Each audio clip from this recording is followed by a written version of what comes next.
আজকে আমরা শিখব আর্টিকেলের এ এবং এন এর ব্যবহার, কোথায় এ বসে আর কোথায় এন বসে। তাহলে রুল নাম্বার 1, রুল নাম্বার 1-এ আসলে হচ্ছে এ কোথায় বসবে, এ বসবে হচ্ছে কনসোনেন্ট বিগিনিং ওয়ার্ডস, আর হচ্ছে এন কোথায় বসবে, এন বসবে হচ্ছে ভাওয়েল বিগিনিং ওয়ার্ড।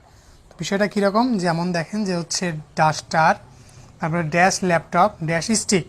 তাহলে যেহেতু এটা হচ্ছে কনসোনেন্ট বিগিনিং ওয়ার্ড সেহেতু সেখানে এ বসছে, যেহেতু এটা হচ্ছে কনসোনেন্ট বিগিনিং ওয়ার্ড তাই সেখানে এ বসছে। ঠিক অনুরূপভাবে এটাও, আর অনুরূপভাবে পরেরটাতে আসেন, পরেরটাতে দেখা যাচ্ছে যে ওটা হচ্ছে ভাওয়েল বিগিনিং ওয়ার্ড, যার কারণে সেখানে এন বসছে, এবং পরেরটা হচ্ছে অ্যাপেল, অ্যাপেলের এটা হচ্ছে কি, এটা হচ্ছে ভাওয়েল বিগিনিং ওয়ার্ড, যার কারণে এখানে এন বসছে।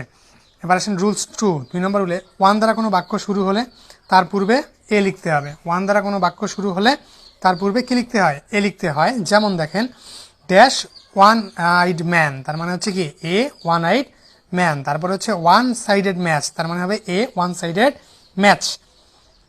আচ্ছা, এবার দেখবো আমরা রুল 3, কোনো ওয়ার্ডে ভাওয়েল থাকা সত্ত্বেও যদি ইউ এর মতো উচ্চারিত হয় তার পূর্বে এ বসে। তো বিষয়টা কীরকম দেখেন, যে হচ্ছে ড্যাশ ইউরোপিয়ান, তার মানে হচ্ছে কি ভাওয়েল বিগিনিং ওয়ার্ড ই, কিন্তু উচ্চারণ হচ্ছে কিসের মতো, ইউ এর মতো, লাইক ইউরোপিয়ান, যার কারণে সেখানে এ বসছে। অনুরূপভাবে ইউনিভার্সিটি, এটা হচ্ছে ভাওয়েল বিগিনিং ওয়ার্ড, কিন্তু এখানে কি আছে ইউনিভার্সিটি, উচ্চারণটা ইউ এর মতো হয়েছে, তার কারণে এ হবে।